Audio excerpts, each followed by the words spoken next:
My name is Isabella Whitman, and today is my 32nd birthday. My father has forgotten it for 32 years straight. He doesn't forget dates. He remembers my sister's birthday every year. He throws her lavish parties with caterers and grand speeches. But for me, there is only silence. I used to wait for his call. I used to pretend the neglect didn't hurt. Not this year. This time, instead of waiting, I took action. I took all my savings. I went to a lawyer's office, signed a mountain of paperwork, and bought myself a lake house. It was mine.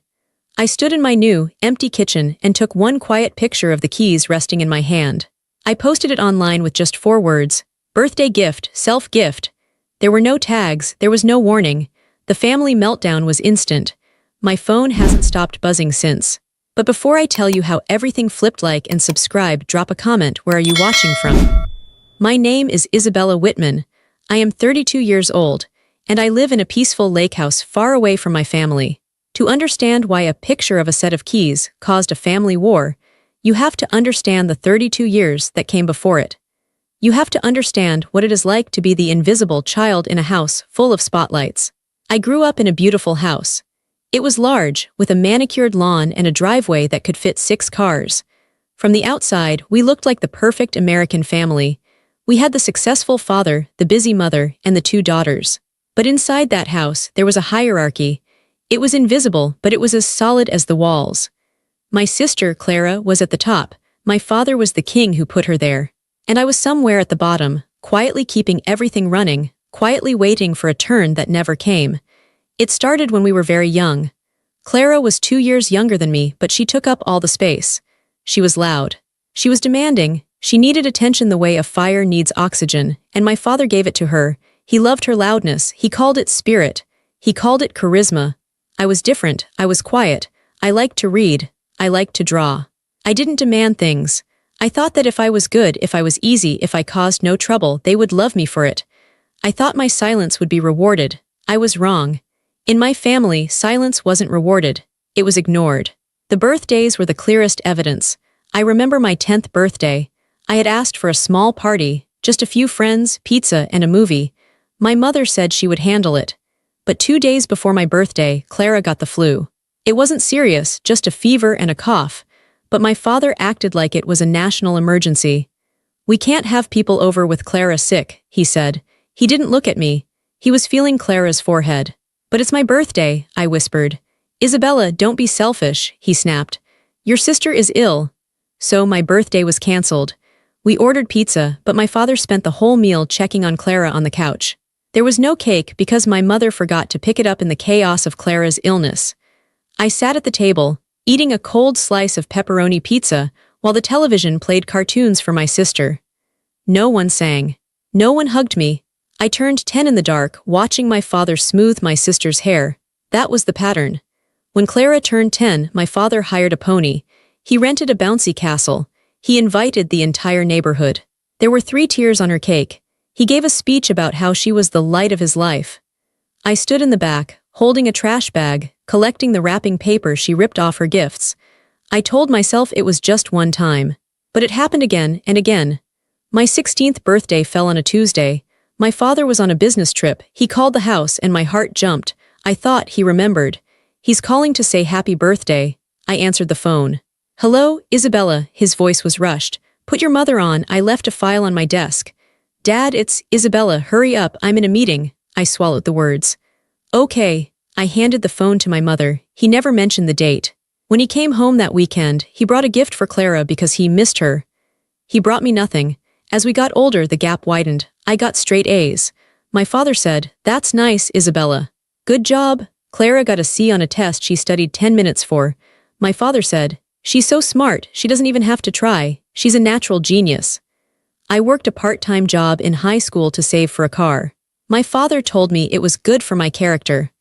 When Clara turned 16, he bought her a brand new convertible. He put a giant red bow on it. He took 100 photos of her in the driver's seat. "Why didn't I get a car?" I asked my mother privately. "Your father thinks you're more independent," she said. "Clara needs more help. You're the strong one." The strong one. That's the label they give to the child they don't want to worry about. It's not a compliment, it's an excuse. It's a way to say, we don't have to take care of you because you can take care of yourself, So I did. I took care of myself. I stopped asking. I stopped expecting. I went to college on a scholarship because my father said his money was tied up in investments. Investments that miraculously opened up 2 years later to pay for Clara's private university tuition.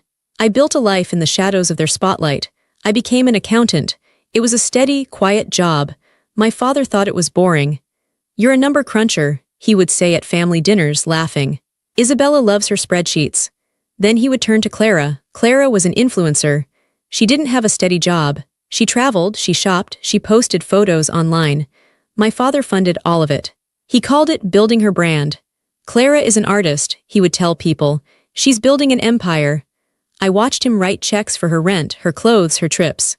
Meanwhile, I was living in a small apartment, budgeting every dollar, driving a used car. I never asked him for a dime. I thought he would respect that. I thought he would look at me and see a responsible adult. But he didn't see me. He only saw Clara. If Clara needed me, I was expected to jump. "Isabella, help your sister move. Isabella, do your sister's taxes. Isabella, lend your sister money, she's short this month." I always did it. I wanted to be part of the family. I wanted to be useful. I thought if I was useful enough, eventually they would have to love me. But love isn't a transaction. You can't buy it with obedience. The final straw began to form last year. I turned 31. My father forgot again.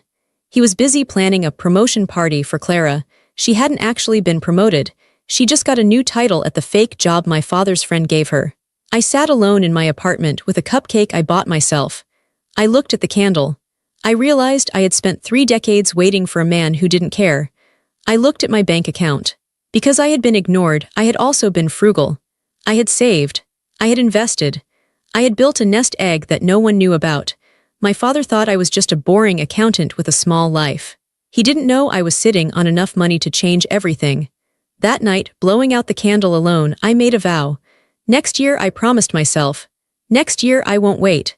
I spent the next 12 months looking at houses. I didn't tell a soul. I drove to the lake every weekend.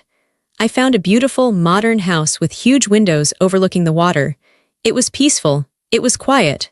It was far away from them. I closed the deal 2 days before my 32nd birthday. The realtor handed me the keys. "Congratulations, Isabella, it's a beautiful home." She was the first person to congratulate me on anything in years. I drove to the house. I walked through the empty rooms. The floors echoed with my footsteps. For the first time in my life, I didn't feel small. I felt huge. I felt like I could breathe. I wasn't the forgotten daughter here. I was the owner. I was free. I posted the picture at 9 a.m. on my birthday. By 9:05 a.m., my phone began to buzz. It started with a notification from Instagram. My cousin, Emily, liked the photo. Then a comment from an old college friend. "Congrats, this is amazing." Then the family caught on. The first text came from Clara. "Clara, what is this?" Direct, accusatory, not congratulations. Not happy birthday.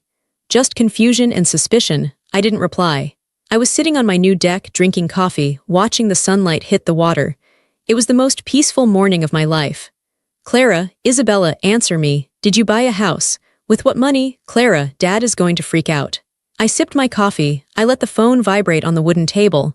It sounded like an angry insect. Then came my aunt, my father's sister. She was always his biggest enabler. "Aunt Linda, Isabella, I just saw your post. Is this a joke? You can't just buy a house without telling anyone. Call your father immediately. He is very worried." Worried. That was the word they always used. They weren't worried about my safety. They were worried about my obedience. They were worried that I had done something outside of the script. In their script, Isabella is the helper. Isabella is the one who stays in the small apartment and comes over to clean up after the parties. Isabella does not own a lake house. Then, the group chat blew up.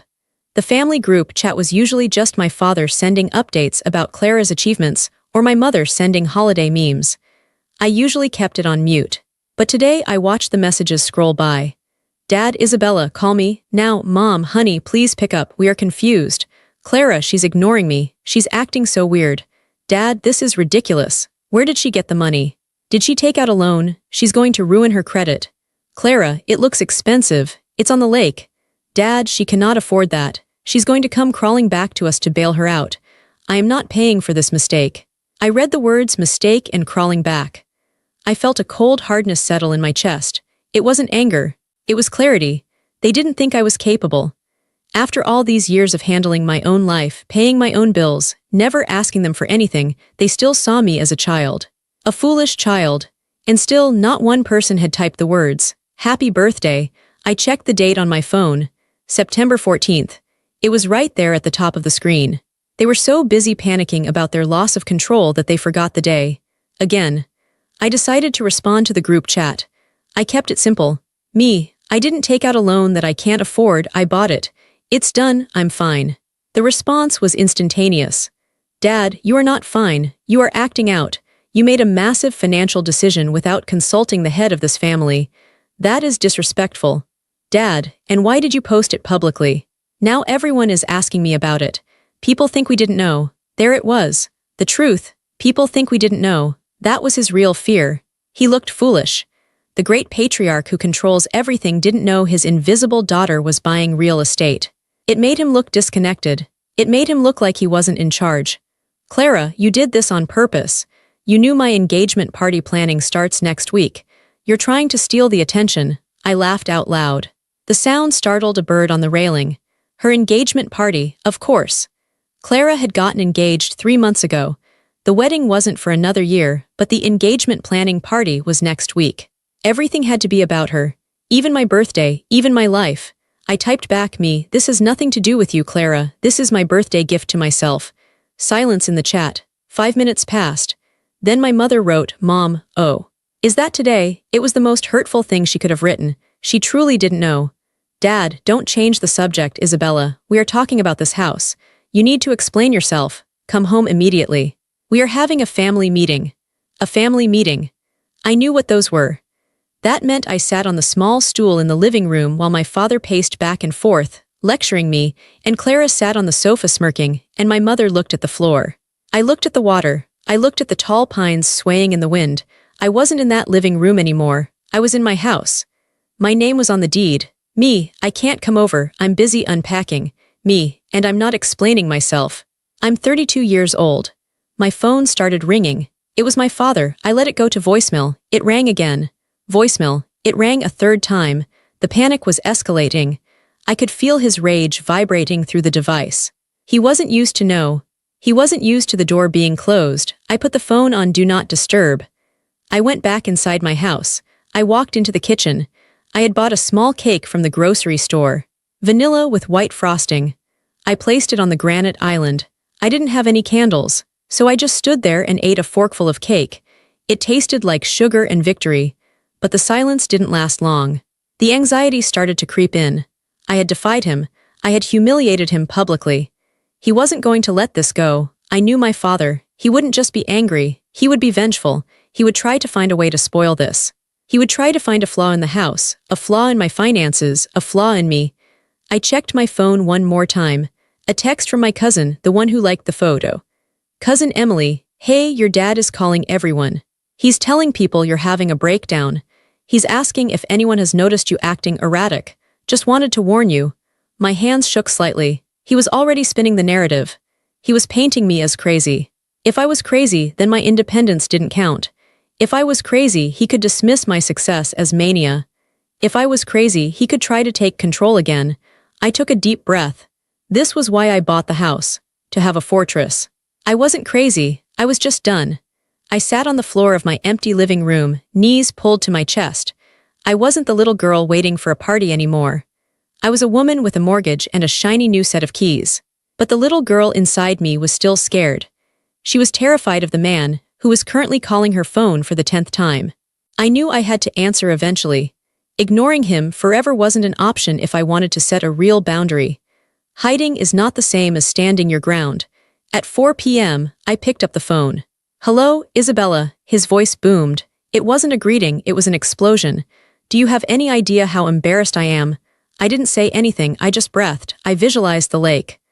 "Are you listening to me?" he shouted. "I'm listening, Dad," I said calmly. My voice sounded different to my own ears. It was lower, steadier. "What were you thinking?" he demanded. "Buying a property, you don't know anything about real estate. You don't know about taxes, maintenance, insurance. You've made a huge mistake." "I have a degree in accounting, Dad," I said. "I know about taxes." "That's just paper," he scoffed. That's not the real world. Who is your agent? Who is the lawyer? I want their names. I need to review the paperwork. I bet they scammed you. I bet you overpaid. The sale is closed, Dad. The paperwork is done. You don't need to review anything. There was a silence on the other end. A shocked, heavy silence. I had never refused him a document before. Excuse me, he said, his voice dropping to a dangerous whisper. I am your father. I am trying to protect you. You are being reckless. I'm not reckless, I said. I saved for 10 years. I put 20% down. I have a fixed interest rate. It's a good investment. You saved, he sounded skeptical. How you make, whatever it is you make. I make a good salary, Dad. I just don't spend it on designer bags. It was a dig at Clara. I couldn't help it. Don't bring your sister into this, he snapped immediately. Clara needs those things for her image. You don't need that. You have a simple life. Yes, I agreed. A simple life, and now I have a simple house.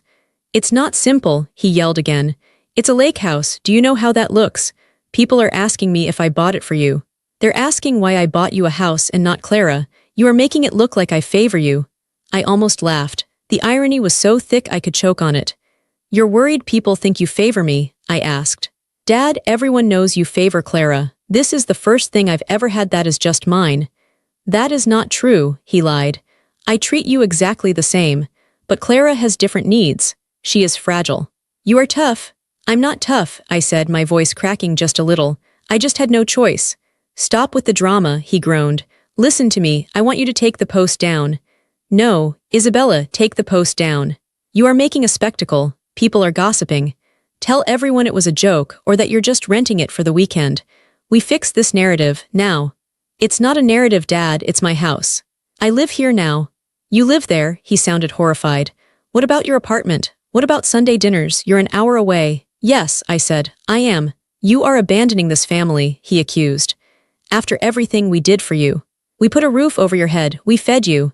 That's what parents are supposed to do, I said. That's the bare minimum. You ungrateful little, he stopped himself. He took a breath. I could hear him switching tactics. The anger was replaced by a smooth, condescending tone. Isabella, honey, he said. I know you're upset. Is this about your birthday? Is that it? Look, I'm sorry we forgot. Things have been crazy with Clara's engagement. You know how stressful weddings are. Don't punish us for being busy. I'm not punishing you, I said. I'm just living my life. You're clearly having a crisis, he said. This is a midlife crisis. It's early, but that's what this is. You're lonely. You bought a big empty house to fill a void. It's sad, Bella. Come home. We can talk about selling it. I can help you get out of the contract. Maybe we lose the deposit, but I can fix this. He called me Bella. He never called me Bella, only when he wanted something. I don't want to sell it, I said firmly. And I'm not lonely. I was lonelier in your house than I will ever be here. Isabella, I have to go, Dad. I have boxes to unpack. If you hang up on me, do not expect me to visit, he threatened. Do not expect me to support this. I don't expect anything from you, I said. I haven't for a long time. I pulled the phone away from my ear. I could hear him shouting my name as I pressed the red button. Click. The line went dead. I stood in the kitchen, trembling.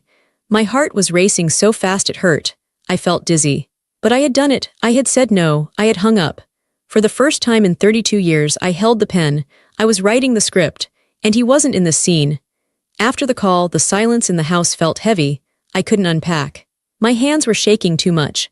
I sat on the floor with my back against the new dishwasher, hugging my knees. My father's voice was still echoing in my head. Ungrateful, reckless, sad. His words were like hooks, trying to drag me back into the old dynamic, trying to make me feel small. And as I sat there, the memories came.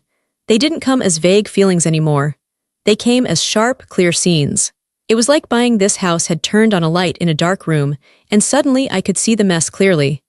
I remembered the Christmas of 2018. We were all sitting around the tree. There were piles of gifts. My father loved Christmas because it was an audience for his generosity. He handed Clara a small box. She opened it and screamed. It was a diamond tennis bracelet. To match your eyes, he said, beaming. Then he handed me a box. It was wrapped in the same paper. I opened it. It was a blender. For your smoothies, he said. I know you like to be healthy. I didn't even like smoothies. I had never made a smoothie in my life. Thank you, I had said. It's a good one, he added. Industrial strength. Clara was putting on her diamonds. I was holding a blender. The difference wasn't just in the cost, it was in the attention. He knew Clara's taste. He knew her desires. He didn't know me at all, he just saw me as a function, someone who eats, sleeps, and exists. I remembered my college graduation. I graduated summa cum laude. It was a huge achievement. I walked across the stage, scanning the crowd for my parents. They weren't there. They arrived 20 minutes late after my name had been called. Traffic, my father said, shrugging. And Clara couldn't find her shoes. They took one photo of me in my gown, and then my father checked his watch. Let's go eat, I'm starving. At lunch, the conversation was entirely about Clara's upcoming audition for a local theater play. She's going to be a star, my father told the waiter. My daughter, the actress. I was sitting there in my cap and gown, invisible. I remembered the time I got a flat tire in the rain. I called my father. Dad, I'm stuck on the highway. Can you come help me? I can't, Isabella, he said. I'm watching the game. Call AAA, that's what you pay them for. 2 weeks later, Clara called him because she saw a spider in her bathroom. He drove 45 minutes to her apartment to kill it. She's terrified of them, he laughed later. She needed her daddy. Sitting on my kitchen floor, the tears finally came. They weren't tears of sadness. They were tears of grief. I was grieving the father I never had. I was grieving the time I wasted trying to win a game that was rigged against me. I realized then that it wasn't about me not being good enough. I could have been the president of the United States, and he would have asked me why I didn't get Clara a job in the White House. I could have cured cancer, and he would have asked why I didn't help Clara with her headache. It was never about my effort, it was about his ego. Clara was an extension of him. She was loud, flashy, and needy. She made him feel important. She made him feel like a savior. I was independent, I was quiet. I solved my own problems. I didn't make him feel needed, so he resented me. My independence was an insult to him. And this house was the ultimate insult. It proved I didn't need him. It proved I could build a castle without his money, without his permission, and without his name. I wiped my face with the back of my hand. The sun was setting over the lake. The water was turning a deep, bruised purple. I stood up. My legs were stiff. I walked to the sliding glass door and looked out. It was beautiful, and it was mine. He called me lonely. I looked at the empty room. I wasn't lonely. I was alone. There is a difference. Being alone in your own peace is better than being crowded in someone else's neglect. I turned away from the window and looked at the boxes. Okay, I said out loud. My voice was steady. I grabbed a box cutter. I sliced open the first box. It was my books. I started putting them on the shelves one by one. Jane Eyre, Great Expectations, The Count of Monte Cristo, stories about orphans. Stories about people who were cast aside and found their own way. I placed them on the shelf. I wasn't a character in my father's story anymore. I was the author of my own. And chapter 1 started right now. The first week in the lake house was strange. It was like learning to walk after spending a lifetime on your knees. My body was so used to the flinch, the constant, low-level anxiety of waiting for my father's criticism or my sister's demands, that the silence felt loud. I woke up on the first Saturday morning without an alarm.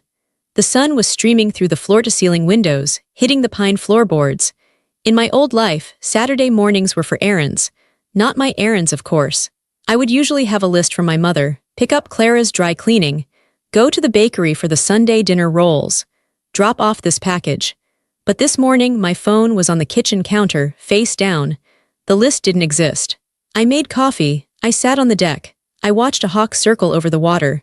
I realized something terrifying and wonderful. I had absolutely nothing to do. For the first few days, I felt guilty. I felt like I was skipping school.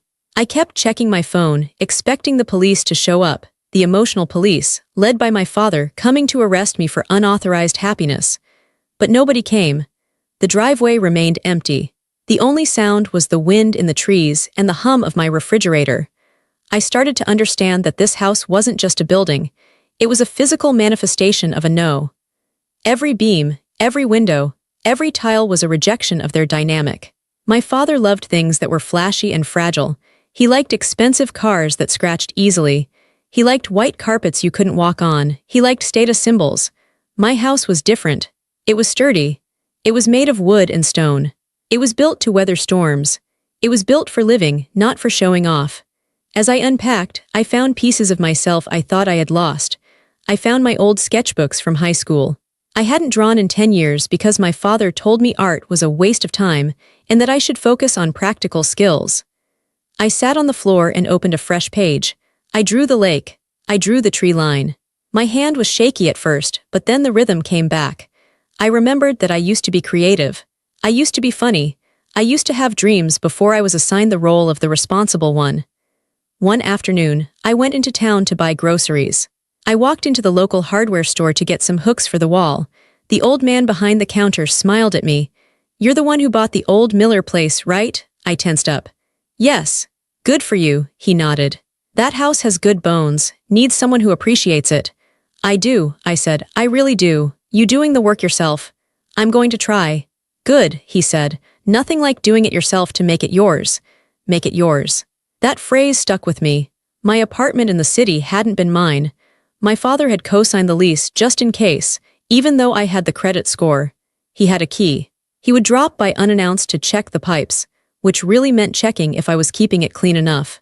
Here, nobody had a key but me. I drove back to the house, and as I turned into the driveway, I felt a shift in my chest. I wasn't just hiding out here. I wasn't just running away. I was building a base. This was my headquarters. For 32 years, I had been a satellite orbiting their planet.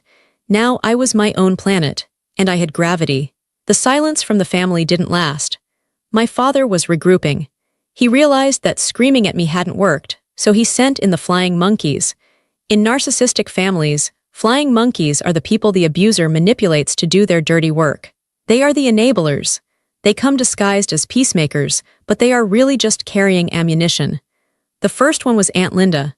She drove all the way up to the lake on a Tuesday evening. I saw her car pull in, my father's old Lexus that he had sold to her for a family discount. I watched her get out. She looked around at the trees with a skeptical expression, clutching her purse like she was in a war zone. I opened the door before she could knock. "Aunt Linda." "Isabella," she breathed, looking me up and down like she expected to see me in a straitjacket. "Oh, thank God, you look clean." "Why wouldn't I look clean?" I asked, stepping aside to let her in. She walked into the living room.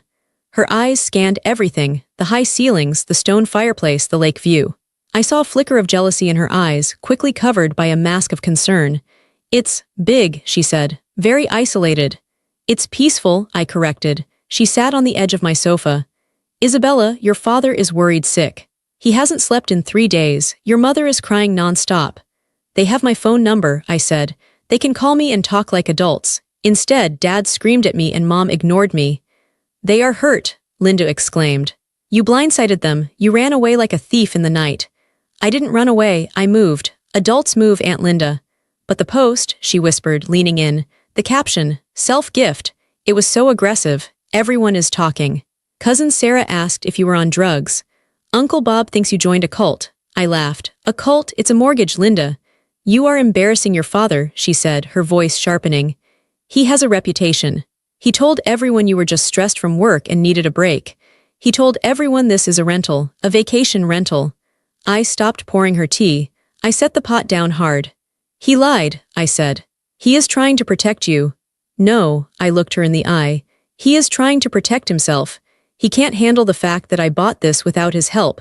He can't handle that I'm successful." "Successful?" Linda scoffed. "Isabella, let's be real. How did you afford this? Did you steal money? Did you get involved with a man?" The insult hit me in the chest.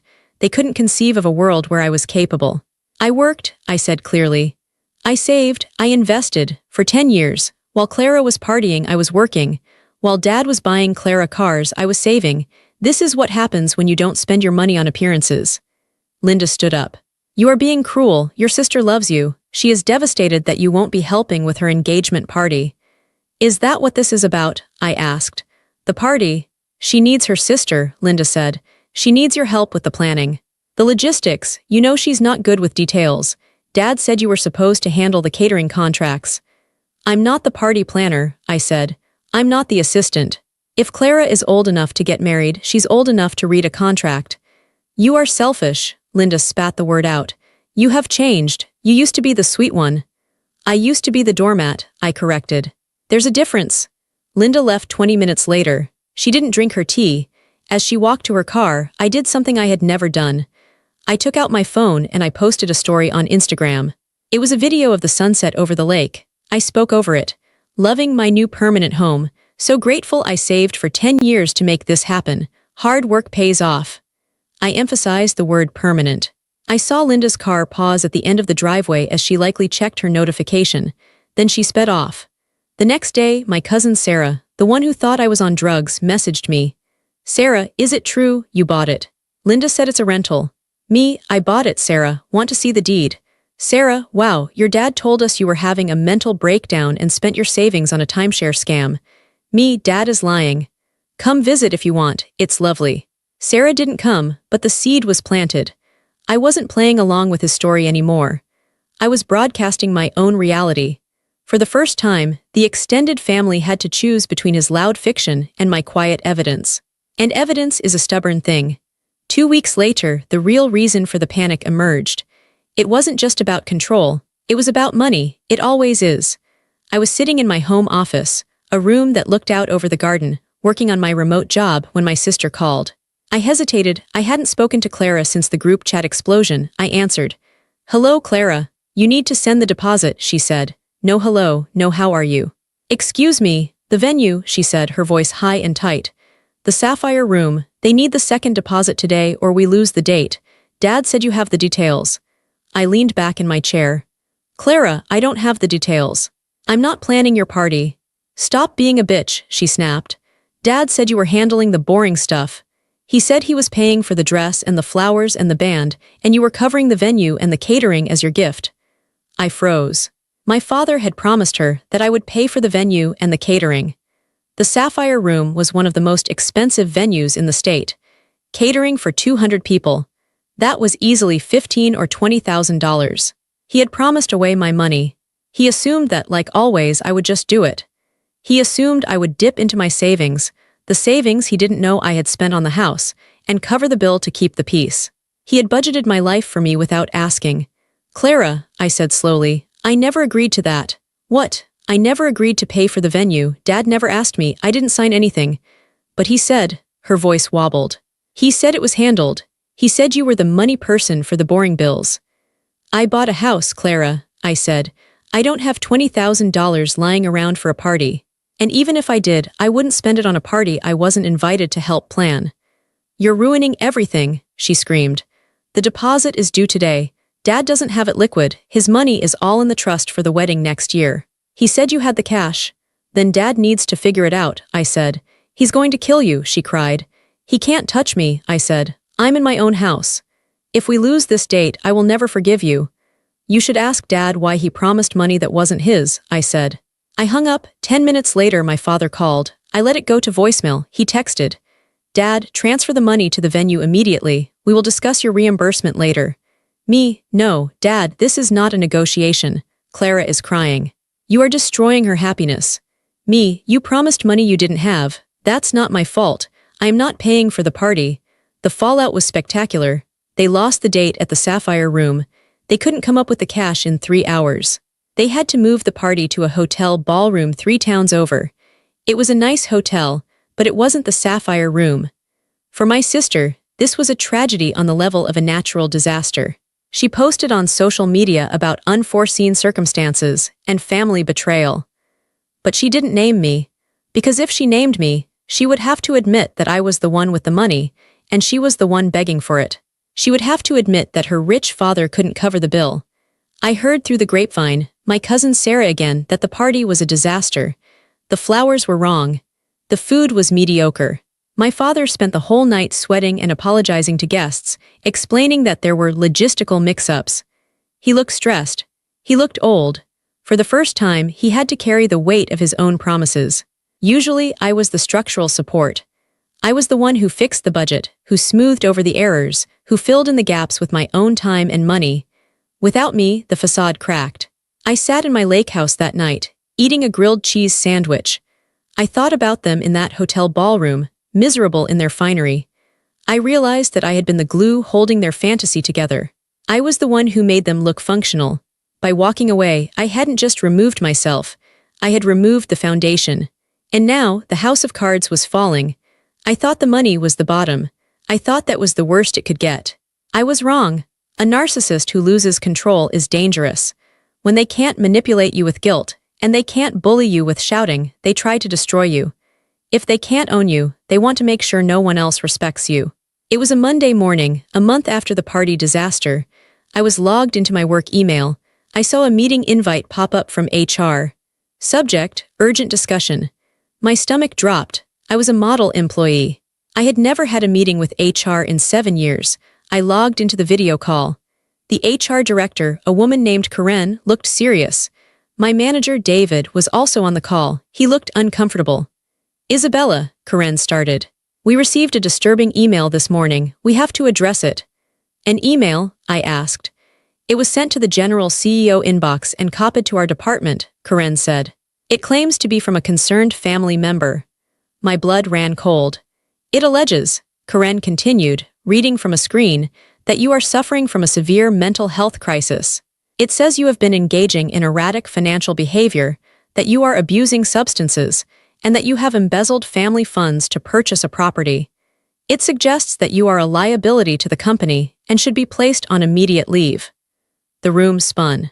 He had done it, my father. He had tried to nuke my career. He knew my job was my source of independence. If he killed my job, I would lose the house. If I lost the house, I would have to come home. It was a strategic strike. It was war. I took a deep breath. I looked at my hands. They were shaking, but I forced them to stop. Karen, I said, who sent the email? It was sent from a Thomas Whitman. That is my father, I said. David, my manager, spoke up. Isabella, we know you. You've been with us for years. Your work is impeccable. But these are serious accusations. Embezzlement, substance abuse. It's retaliation, I said clearly. My voice was stronger than I expected. I recently purchased a home. My father did not approve of me moving away. He wanted me to use my savings to pay for my sister's wedding events. I refused. This is his way of punishing me. Karen looked at David. I can provide my bank statements, I said. I can prove where every cent for my house came from. It was my salary. Money you paid me. There is no embezzlement. As for the substance abuse, I am happy to take a drug test right now. Today, and the mental health, Karen asked gently. I am the sanest I have ever been, I said. I finally set a boundary with an abusive parent. That is not a crisis. That is health. There was a long silence. Then David nodded. I believe you, Isabella. I've seen your work. I know your character. Karen sighed. We have to document this, obviously, but the email was written in a very hysterical tone. It didn't read like a professional whistleblower. It read like a tantrum. He's losing control, I said. He's desperate. We will flag his email address, Karen said. If he contacts us again, we will block him. I'm sorry you're going through this, Isabella. This is incredibly unprofessional of him. It's not just unprofessional, I said. It's evil. We ended the call. I sat there staring at the black screen. I wasn't scared anymore. I was furious. He had tried to take the food out of my mouth. He had tried to destroy my reputation, the one thing I had built entirely on my own. He didn't care if I was homeless. He didn't care if I was ruined. He only cared that I was punished. That was the moment the last thread of attachment snapped. I didn't love him anymore. I didn't miss him. I didn't want his approval. I realized he wasn't a father. He was just a man who shared my DNA and wanted to break my spirit. I opened my email client. I drafted a new email. To Thomas Whitman, Clara Whitman, Mom, Aunt Linda, and the entire extended family list. Subject, goodbye. I didn't write a long, emotional letter. I didn't justify myself. I didn't argue. I wrote, Dad, I know you emailed my HR department today trying to get me fired. They saw through it. They know the truth. You tried to destroy my livelihood because I wouldn't pay for a party. That is not love. That is not family. I am done. Do not contact me. Do not come to my house. If you do, I will file a restraining order. I have the HR report as evidence of harassment. I wish you all well. But I will not be part of this dynamic ever again. Isabella, I hit send. Then I picked up my phone. I went to my contacts. Dad, block. Mom, block. Clara, block. Aunt Linda, block. I sat in the silence of my office. A bird flew past the window. The lake shimmered in the afternoon sun. It was done. I was an orphan by choice, and for the first time in my life I felt completely safe. 6 months have passed since that email. The seasons have changed. The green leaves of the lake turned to gold, then brown, and now the snow is falling softly on the pines. My life is quiet. Some people might call it boring. I wake up, I work, I walk by the lake, I read, I cook dinner for myself. But to me, it's not boring. It's a symphony of peace. My cousin Sarah still texts me sometimes. She's the only link I kept. She tells me snippets of news, though I rarely ask. She told me Clara's wedding is over budget. My father had to take out a second mortgage on his house to pay for it because he couldn't admit he couldn't afford it. She told me the family dinners are tense. Without me there to diffuse the tension, without me there to be the punching bag, they have turned on each other. My father yells at Clara. Clara yells at Mom. Mom cries. They are eating each other alive. I feel a distant sadness for them, like watching a tragedy on the news. But I don't feel the urge to jump in and save them. I threw them a life raft for 30 years. They poked holes in it. I spent my 33rd birthday last week. I didn't have a party. I invited 2 friends from work, people who know me, who respect me, who like me for who I am, not what I can do for them. We grilled steaks on my deck. We drank good wine. We laughed until our sides hurt. Nobody forgot the date. Nobody made me feel small. At midnight, after they left, I stood on the edge of my dock. The moon was reflecting on the frozen water. I thought about Isabella at 10, eating cold pizza in the dark. I thought about Isabella at 16, answering the phone for a father who didn't want to speak to her. I thought about Isabella at 30, crying in her car. I whispered to the cold air, "We made it." I am not the daughter they wanted.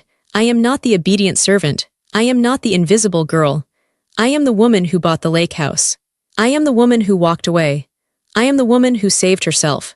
My father's punishment was supposed to be my exile.